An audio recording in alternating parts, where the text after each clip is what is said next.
I'm Aarron Torres, I'm 26 years old, and I'm opening up a boutique named Commune Austin.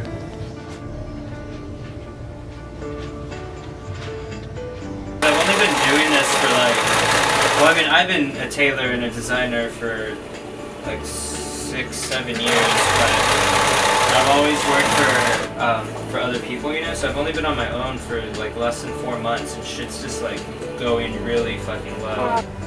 I'm a business owner and an entrepreneur and creator, and with that comes like dedication and sacrifices. And I don't necessarily condone not sleeping or being like a hyper creator insomniac, but it kind of comes with being an artist, it's like having to work for other people and using your resources to work for yourself to make all of your designs or your dreams or whatever. Seems like really light.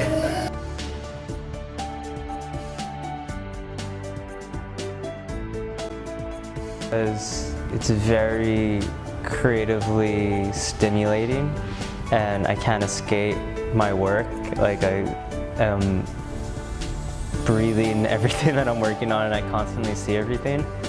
But in the same, or like to counteract that, like, I feel like it is almost like invasive of my personal life.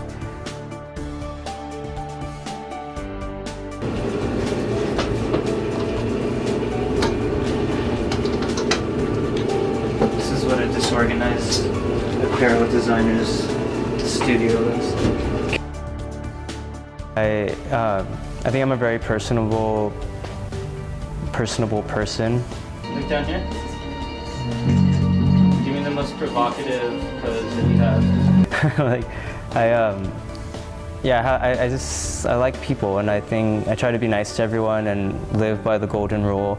And aside from that, I think I've tried really hard to allow like my reputation and my work to speak for itself. Hallelujah, brother! Oh yeah, that's exactly how I wanted it. Then, like when I worked at Nordstrom as a tailor, I kind of developed a reputation there as somebody who could like fit a good suit or take something that is ordinary and making it look more modern or even futuristic. But, exactly, yeah. No, dude, that's a perfect fit. I think because of that, I've relied a lot on like word of mouth and people just like telling their friends about me or whatever. My name is Brian. I've known Aarron for maybe a little over 2 years, and we kind of met actually getting alterations at Nordstrom's, and I really liked his style and what he stood for, and ever since then we've always stayed in contact, and I just really like him as a person, and I really believe in keeping your friends close and your tailor even closer. So he's great, and I wouldn't dream of going anywhere else besides Aarron. He's fantastic.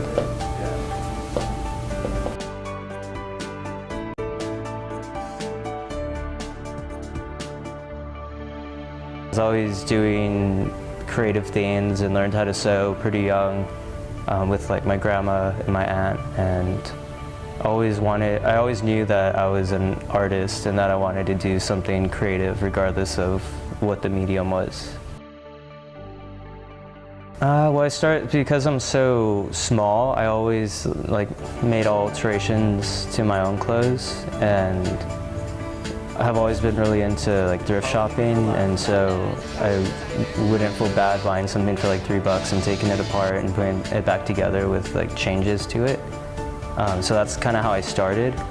And when I was 18, I was going to art school and working at Urban Outfitters, and a lot of my friends who worked there saw that I was very creative with clothing and encouraged me to enter this contest where you could like recreate clothing for Urban Outfitters and sell it through them. So I ended up doing that and being one of the winners, and that was a catalyst for me to learn industrial machines at the school I was doing, and hang out in the fashion department and meet a bunch of fashion design students, and essentially teach myself how to sew and get much better at it. In that I make everything completely out of recycled materials, so like this was an old bed sheet. The idea is that it is essentially a commune space where designers, artists, vintage boutique vendors, and all kinds of creators can have a venue to essentially be working artists and be as nomadic as they want to and creative as they want to, and offer a platform for people to sell their art. Is a digital printer. It's like really funny shirts, and it's going to be really cool that he's my next door neighbor here. So the soft opening is August 8th, and that's because I don't want to do like a Kickstarter or anything. I kind of want to like, or do investors or get loans or anything. I want it to be really organic, and so I feel like if we introduce it to the public as something that is knowingly not 100% finished and has a lot of room for growth and development. But moving to the storefront here is going to be great on that end, because I'm going to move my workspace over here. So half of the business hours will be workspace for me, or work hours, and the other half will be showroom hours. So I thought it would be good to have a differentiation, and probably be saner on my end to have like a separation of work and home.